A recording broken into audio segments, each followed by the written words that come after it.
Hey everybody, how's it going? Welcome to my review, and today we're going to take a closer look at the Mission Impossible movies making their 4K debut. And as you may know, the first couple films received a lot of backlash on Blu-ray for the picture and audio, but how does the first Mission Impossible look on 4K? Well, I can tell you that close-ups look great. You can definitely make out the fine details on Cruise's face in most of the scenes.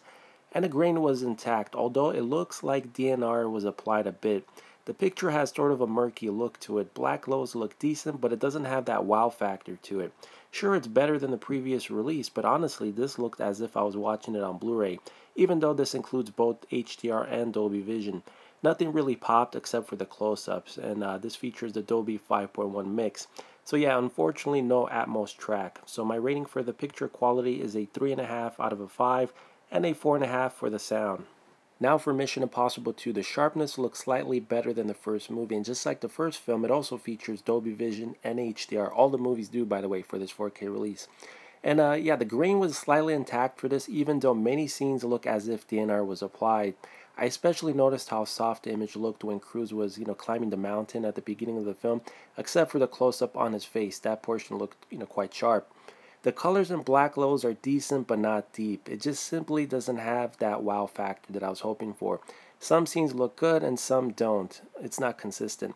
Sure, it's better than the Blu-ray, but it's not at the level I was hoping for a 4K release. Personally, I like the colors in the first film more than this one. I'm rating the picture quality a 3.5 out of a 5 and a 4.5 for the 5.1 audio mix.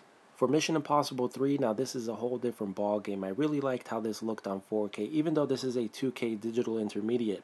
But black levels were deep and consistent, and the image was sharp, although at times it was slightly soft, but nothing on the levels of the first and second film. The colors looked excellent, and the grain was intact, and it didn't overpower the image. You especially notice how great this looks during the scenes in Rome at the Vatican. The good news is, I didn't see any obvious signs of DNR.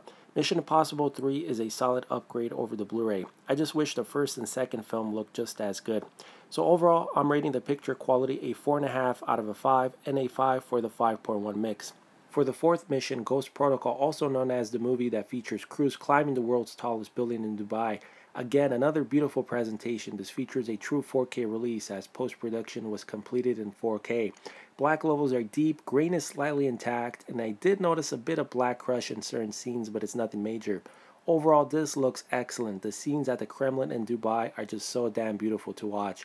It's very sharp and just shows what 4K can do when it's done right. I absolutely loved how this looked and sounded, which is why I'm rating both the picture and audio a solid 5 out of a 5. And now for the last film, or at least the last one for now until we get the sixth movie on 4K. And in this, Cruise hangs on for dear life on the side of a military cargo plane. This guy is truly something else, man. Doing his own stunts just to keep things real for his fans. What a badass. So anyway, another excellent 4K presentation. Deep blacks and a sharp image. I especially love the black levels during the opera house scene, when Cruise is fighting, and of course the motorcycle chase. So some scenes for this movie was shot in 3.4K and some in 6.5K, and post-production was completed in 2K. However, this still looked excellent to me, and I think all you fans out there will be quite pleased with this transfer.